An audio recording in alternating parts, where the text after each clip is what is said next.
Hey guys, we are 3 weeks into our new homeschool year, and I wanted to just chat with you today, give you a peek into our homeschool, and share how things are going with some new curriculum that we're trying. I'm really enjoying some of the resources we are using, especially our language arts and Bible curriculum, so I hope it will encourage you and be helpful to you. There's a fly in here. It's driving me nuts.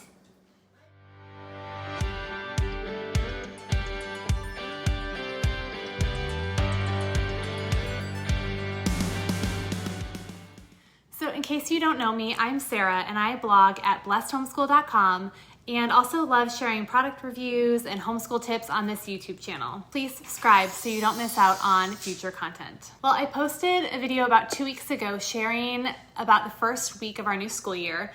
I had hoped to do another video last week, but life just got too busy, as it often does, right? So something about me is that I love baking and decorating cakes. Some of you that have followed my blog for a while might know this, but last weekend I got to make a cake for a friend's son's birthday. Typically, I only make cakes for my kids and I get super nervous when I get to make one for someone else, but I think it turned out okay. We transported it to the party with minimal issues and fun was had by all. That being said, it took a good chunk of time because I'm not super fast at making these things. So we shifted our homeschool schedule a bit last week.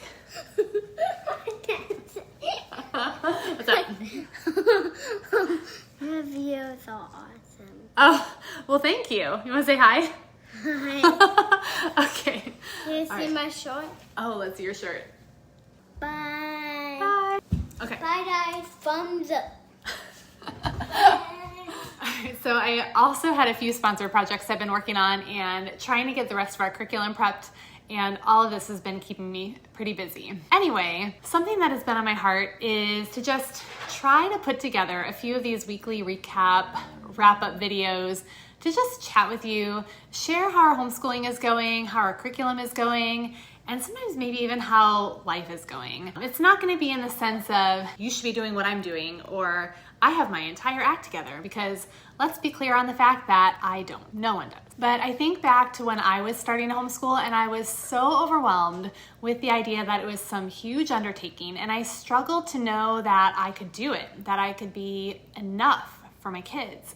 Guys, there are so many lies from the enemy that we will easily believe if we allow ourselves to go there. Homeschooling is sanctifying work, trust me. The Lord has a work that He wants to do not only for your kids, but through you as you homeschool.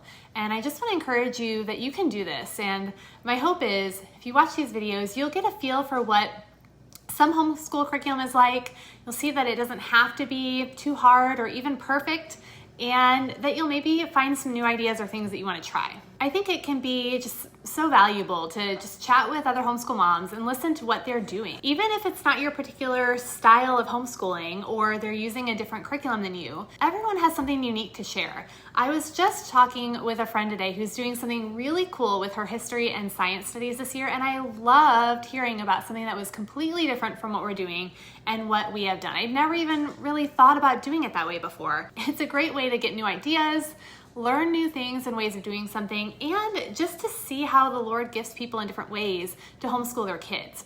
Not in a comparison sort of way or judging or wanting everyone to do it just like you, but because we all have a special light and we need that community. I was at an event the other day and someone came up to me because she knew that I homeschool my kids, and she told me that her daughter was going to homeschool, and she, the woman talking to me, was worried whether or not her daughter could do it. My heart went out to her because I understand that feeling.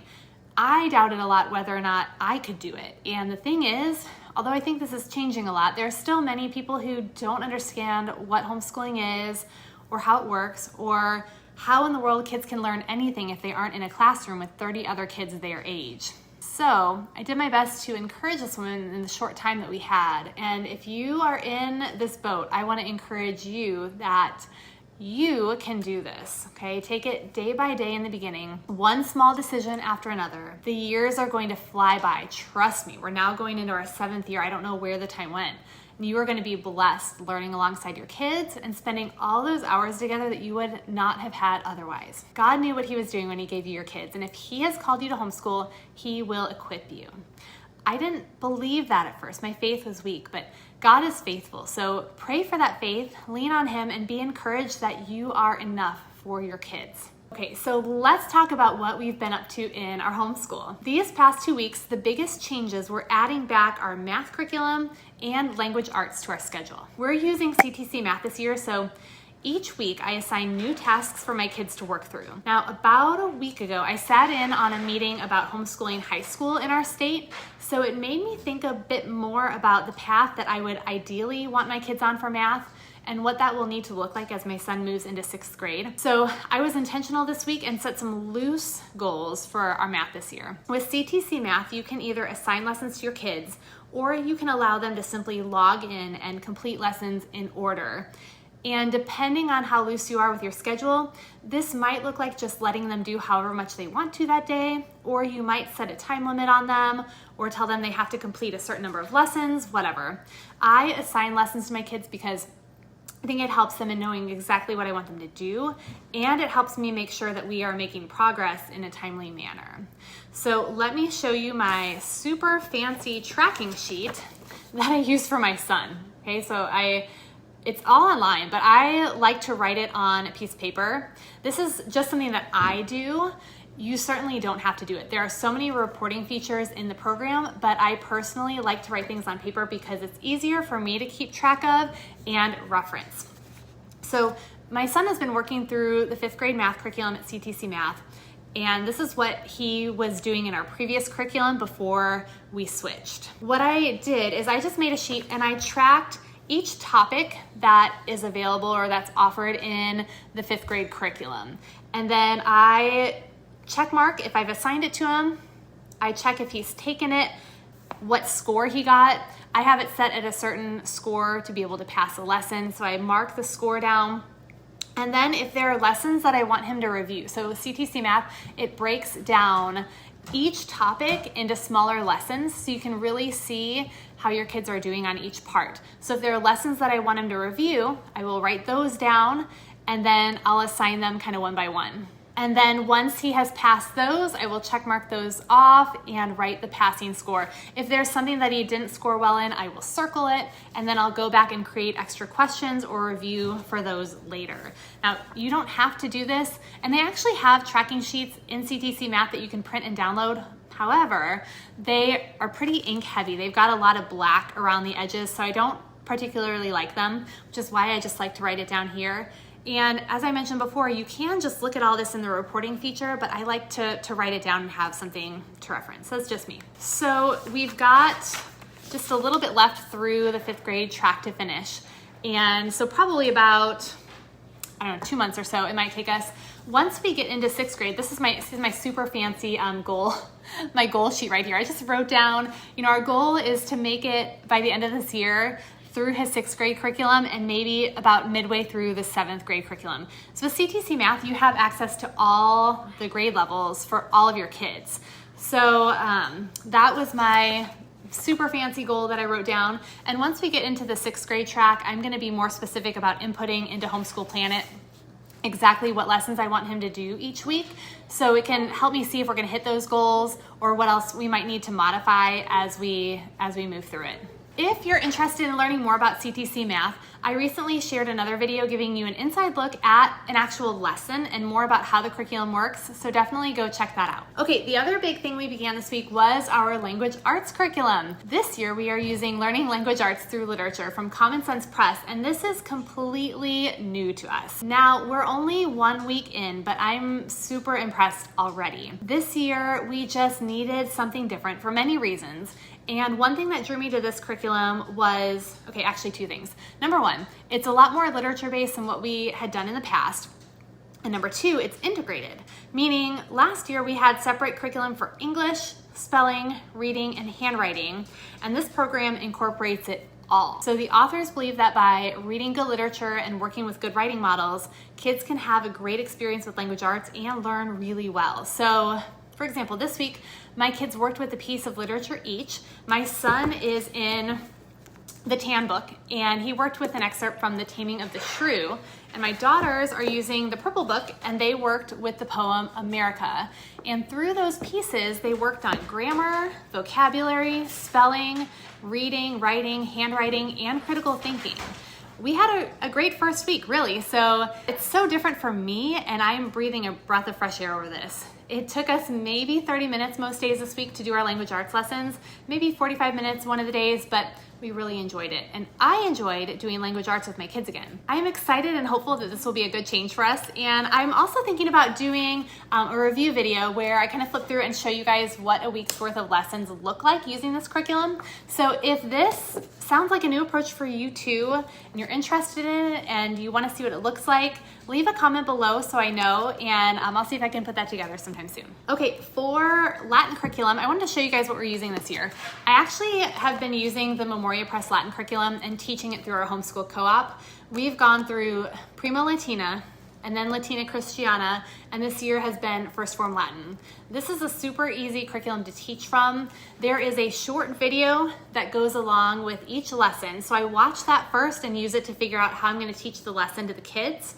And then there are lots of notes in the teacher manual that, trying to open up to a good example, that show you exactly what you need to say, how you need to teach it. I make lots of notes in the margin. But this in the middle is the student book, and then you've got all sorts of teacher notes on the outside. So really super easy to teach from.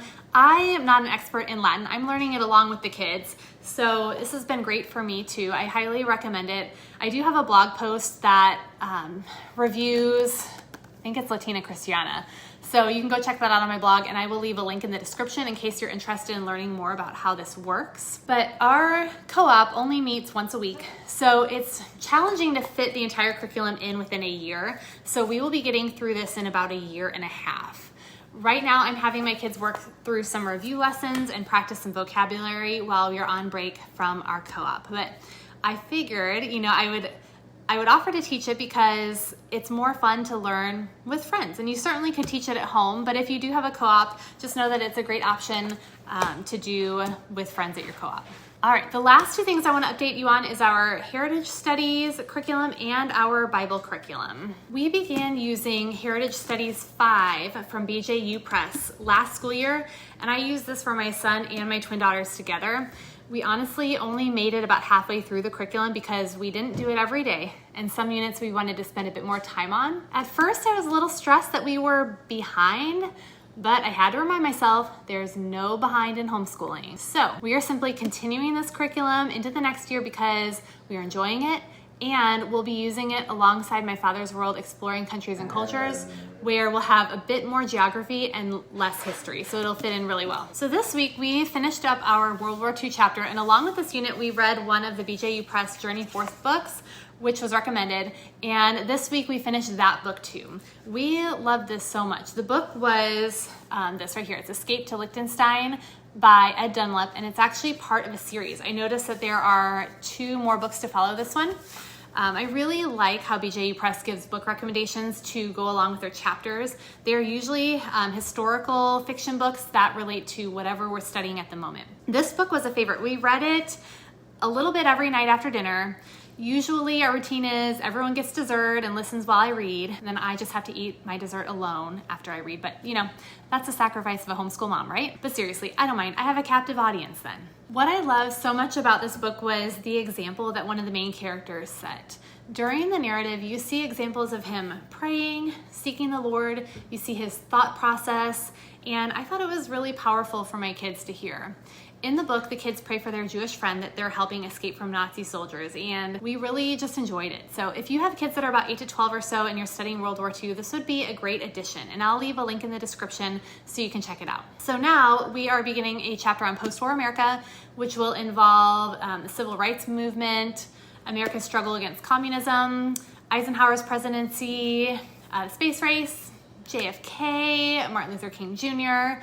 So we are going to read another Journey Forth book to go along with this chapter. And sorry for the glare. This one is called Sherlock Jones, The Assassination Plot, which this is a mystery novel where friends are going to be seeking to rescue their state governor from an assassination plot. And it's the first book in this Sherlock Jones detective series, and it goes along with our chapter, which I know is going to cover the JFK assassination, so I'm sure that's why this was suggested. Next, let's chat about our Bible curriculum, which I'm also really loving. here's what we're using. This is Basics of a Biblical Worldview from BJU Press, and it's been going really well so far. It's intended for 6th grade, but I'm using it with my 3 older kids together, and it's really been more of a traditional discussion-based curriculum. So each day we read the lesson, discuss some questions, and some days have extra activities in their workbook. The discussions have been good, and they use some great examples in the text that the kids can really relate to. For example, earlier this week we were learning about what proof is and how it's whatever really ought to convince someone else of the truth of something. So they gave an example about a short basketball player claiming that he could dunk the ball. No one believed him, so he did it, and then he had eyewitnesses that can now back up his claim. Well, when his teacher came in, she didn't believe he dunked the ball, and we talked about different types of proof, such as proof by experience, which would be direct experience, seeing something with your own eyes, and proof by authority, which would be a reliable eyewitness account. We talked about why proof by experience is not the only or best type of proof, and how we rely on both kinds of proof all the time in our lives. So I gave my kids the example of a map, right? So those maps back there. I have no experience that this is exactly what our world looks like. I haven't seen it with my own eyes, but I'm trusting reliable sources that have studied and put this resource together for me that this is the truth. We do this type of thing all the time. Without the testimony of trustworthy authorities, we would only have proof from our extremely limited experiences. So this led into discussion of how the Bible uses these 2 types of proofs, experience and authority, and how it is possible to rely on someone else's witness of evidence. Furthermore, how God is the ultimate authority and reliable eyewitness. We read verses showing how the Bible is its own authoritative testimony, and we talked about how we know the Bible is true. My daughter told me that she really loved this because she had not really thought before about how she would answer the question if someone asked her, well, how do you know the Bible is true? She just always knew it and had assumed it, but hadn't thought of how she would actually answer that. So this was making her think a bit about that, which is really important to do. There's a lot more I could share about this. And again, we're a couple weeks in. I think I'll do a walkthrough of the curriculum sometime so you can learn a bit more about it. I'm really excited for the lessons coming up because we're getting into dualism and the 2-story view, which we've been studying in a class at church. So I'm looking forward to teaching my kids about these and having some discussions centered around that as well. Okay, there are a few more things we did this week, but I feel like I've talked quite a bit already. But one more thing. I want to share that we did go out for ice cream last week because my kids finished their silent reading books per our agreement, and they all got new books this week. And I've got a new book this week too that I want to share with you. My friend and author Katie J. Trent sent this book my way this week, and I'm really excited about it. Katie is the author of Dishing Up Devotions. Maybe you've heard about it. I've shared about this before on my blog. And this is a new book of hers that's coming out early August, but you can pre-order it now. And I recommend that you do. Katie's goal is to help you take the stress out of parenting and discipleship with super fun devotionals that include object lessons and a lot of baking. So if you and your kids like to bake and try new recipes, I really think you will love this. This book will equip you with biblical solutions for common childhood struggles. So she's got 36 devotionals in here, including prayers, lessons, and discussions, and a variety of recipes, including some gluten-free options. She's got all sorts of topics in here. So looking through the table of contents, she's got it broken into sections. Emotional challenges, behavioral challenges, and relational challenges. So she talks about things like anger, sadness, fear, jealousy, grief, hatred, anxiety and worry, depression. Goes into perfectionism, resistance to schoolwork, tattling. We need to do that one right now, probably. Unforgiveness, modesty and purity, laziness, and let's see, what else? Teasing, disobedience, crushes. A lot of great topics in here. So I'm probably going to do one of these and videotape it so you guys can see how it goes. But lots of great pictures in here of the recipes. So you'll see there's a recipe for each section, and she'll start off each lesson with that devotional. So there's a devotional. She's got a prayer, teachable moment, conversation starters, family fun, and then you get into the recipe, and the recipe has scripture references and also just a great object lesson, and the recipe kind of ties into what you are teaching and going over with your kids. So I'm gonna be leaving a link in the description for you to go check out Katie's new book. Okay, so I think that's it for now. I would love to answer any questions you guys have, so please leave those in the comments for me. And I also want to remind you of the homeschool planner giveaway going on. You'll see a link to that at the end of this video, so make sure you go and watch that and enter the giveaway. It's ongoing, so no matter when you're watching this, you can enter for a chance to win. Thanks so much for watching, friends. I'll see you next time.